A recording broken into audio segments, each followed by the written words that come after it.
नमस्कार प्यारे दोस्तों, आप सुन रहे daily current affairs update Hindi भाषा का यह कार्यक्रम। चलिए बिना देर किए शुरू करते ही ये कार्यक्रम को मैं आरजे उद्धव आप सभी का इस कार्यक्रम में तहे दिल से स्वागत करता हूँ।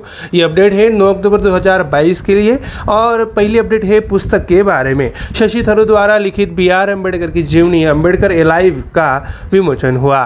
कांग्रेस नेता शशि थरूर डॉक्टर BR अम्बेडकर की जीवनी लेकर आए हैं, जिसमें उन्होंने उनके जीवन में अंतर्दृष्टि प्रदान की और उन विवादों को भी उजागर किया जो महात्मा गांधी और जवाहरलाल नेहरू सहित उनके युग के अन्य राजनीतिक और बौद्धिक दिग्गजों के साथ थे।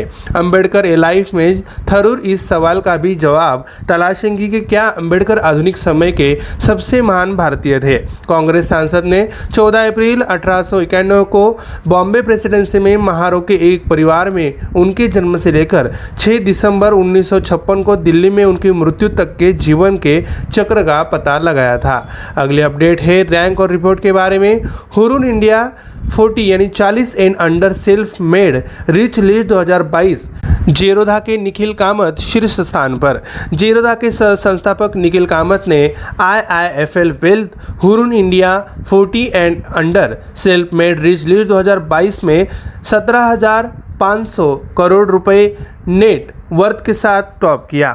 ओला के संस्थापक भावेश अग्रवाल दूसरे स्थान और मेडिट नेट के दिव्यांग तुर्किया तीसरे स्थान के रहे। इंस्टेंट ग्रॉसरी ऐप जेटो के 19 वर्षीय संस्थापक केवल वोहरा सूची के सबसे कम उम्र के स्वनिर्मित उद्यमी है, जबकि streaming data technology company confluent की संस्थापक भारतीय अमेरिकी नेहा नरखेड़े सूची की सबसे कम उम्र की स्वनिर्मित महिला उद्यमी है। बढ़ते हैं अगले अपडेट की ओर यानी राष्ट्रीय अपडेट की ओर। पीएम मोदी द्वारा शुरू की गई गांधीनगर मुंबई वंदे भारत एक्सप्रेस। प्रधानमंत्री नरेंद्र मोदी ने गांधीनगर मुंबई वंदे भारत एक्सप्रेस ट्रेन का उद्घाटन किया है, जो 2019 में शुरू की गई वंदे भारत श्रृंखला में तीसरी है। पीएम मोदी द्वारा फरवरी और अक्टूबर 2019 के महीने में शुरू की गई 2 अन्य वंदे भारत एक्सप्रेस ट्रेनों क्रमशः नई दिल्ली से वाराणसी और कटरा तक चलती है। वंदे भारत 2.0 के रूप में संदर्भित होने वाली गांधीनगर मुंबई एक्सप्रेस ट्रेन 6 घंटे 30 मिनट में लगभग 540 किलोमीटर की दूरी तय करती है। यह 119 सेकंड में 160 किलोमीटर प्रति घंटे की स्वीकृति गति से यात्रा कर सकती है। बढ़ते हैं अगले अपडेट की ओर। राष्ट्रीय महिला आयोग की पहली अध्यक्ष जयंती पटनायक का निधन हुआ। कांग्रेस की वरिष्ठ नेता और राष्ट्रीय महिला आयोग की पहली अध्यक्ष जयंती पटनायक का निधन हो गया है। वह 90 वर्ष की थी। ओडिशा के राज्यपाल गणेशी लाल ने जयंती पटनायक के निधन पर शोक व्यक्त किया। राजभवन ने एक बयान में कहा, ओडिशा के राज्यपाल ने पूर्व सांसद, वरिष्ठ राजनेता और एक प्रसिद्ध लेखिका जयंती पटनायक के निधन पर दुख व्यक्त किया। साहित्य के क्षेत्र में उनके योगदान को याद किया जाएगा। जयंती पटनायक का जन्म 7 अप्रैल 1932 को गंजम जिले के अस्का में हुआ था और उन्होंने कटक के शैलबाला महिला स्वायत्त कॉलेज से समाजशास्त्र में स्नातक की पढ़ाई पूरी की थी। अगली अपडेट है पुरस्कार के बारे में। राष्ट्रपति द्रौपदी मुर्मू ने प्रदान किए गए 68वें राष्ट्रीय फिल्म पुरस्कार में भारत की राष्ट्रपति द्रौपदी मुर्मू ने नई दिल्ली में विभिन्न श्रेणियों में 68वें राष्ट्रीय फिल्म पुरस्कार प्रदान किए। सर्वश्रेष्ठ फीचर फिल्म का पुरस्कार तमिल फिल्म सोरारई पोट्रू को दिया गया। Hindi film Tanaji the unsung warrior को मनोरंजन प्रदान करने वाली सर्वश्रेष्ठ लोकप्रिय फिल्म का पुरस्कार मिला। अजय देवगन को film Tanaji the unsung warrior के लिए बेस्ट एक्टर, सोराई पोट्रू के लिए सूर्या को बेस्ट एक्टर का अवार्ड मिला। अपर्णा बालमुरली को सोरारई पोट्रू के लिए सर्वश्रेष्ठ अभिनेत्री का पुरस्कार दिया गया। अगली अपडेट है रैंक और रिपोर्ट के बारे में। रिलायंस जियो के चेयरमैन आकाश अंबानी टाइम के 100 उभरते नेताओं की सूची में आए।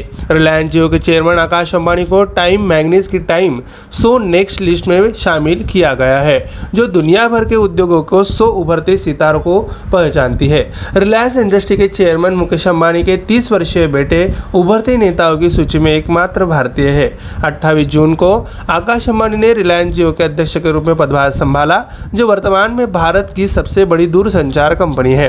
अपनी वर्तमान स्थिति से पहले जूनियर अंबानी रिलायंस जियो इन्फोकॉम लिमिटेड में गैर कार्यकारी निदेशक थे। अगली अपडेट है बैंकिंग के बारे में। इस वित्तीय वर्ष में Airtel payments bank 1.5 lakh micro ATM शुरू कर रहा है।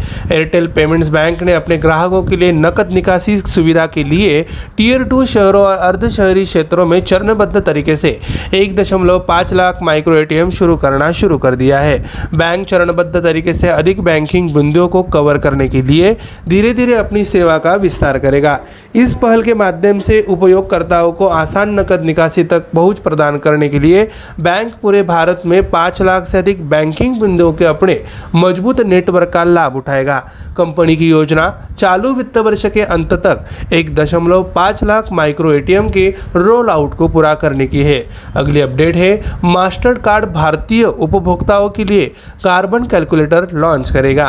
वैश्विक भुगतान और प्रौद्योगिकी कंपनी मास्टर कार्ड अपनी कार्बन कैलकुलेटर सुविधा शुरू करने के लिए भारतीय बैंकों के साथ बातचीत कर रही है, जो उपभोक्ताओं को उनकी प्रत्येक खरीद के लिए अनुमानित कार्बन पदचिह्न प्रदान करती है। मास्टर कार्ड के चीफ इनोवेशन ऑफिसर केन मूर ने कहा, कार्बन कैलकुलेटर एक सेवा है जो हम बैंकों को प्रदान करते हैं। व्यक्तिगत कार्बन पदचिह्न ट्रैकर उपभोक्ताओं को 1 महीने में विभिन्न प्रकार की व्यय श्रेणियों में कार्बन पदचिह्न के संचयी प्रभाव को बता सकता है। हमने इसे कई देशों में लॉन्च किया है और अब हम इसे यहाँ रोल आउट करने के लिए भारत में बैंकों के साथ बातचीत कर रहे हैं। अगली अपडेट है बैंकिंग के बारे में। बैंक ऑफ बड़ौदा ने लॉन्च किया खुशियों का त्योहार का मौसम शुरू होते ही भारत के प्रमुख सार्वजनिक क्षेत्रों के बैंकों में से एक बैंक ऑफ बड़ौदा ने कई ऑफर्स के साथ अपना वार्षिक उत्सव अभियान खुशियों का त्योहार शुरू करने की घोषणा की है। इस अभियान के दौरान बैंक होम लोन और कार लोन पर आकर्षक ब्याज दरों की पेशकश करेगा, साथ ही प्रोसेसिंग शुल्क और अन्य लाभों पर छूट भी देगा। इसके अलावा खुशियों का त्योहार के तहत ग्राहकों को कई अन्य लाभ की प्राप्त होंगे, जैसे कि पूर्व भुगतान, आंशिक भुगतान शुल्क रियायती, प्रसंस्करण शुल्क और 7 साल की लंबी चुकौती अवधि में राहत। बढ़ते हैं, आखिरी अपडेट है अर्थव्यवस्था के बारे में। एक्टिव क्रेडिट कार्ड अगस्त में आरबीआई के नए मानदंडों के कारण 2.3 मिलियन गिरा।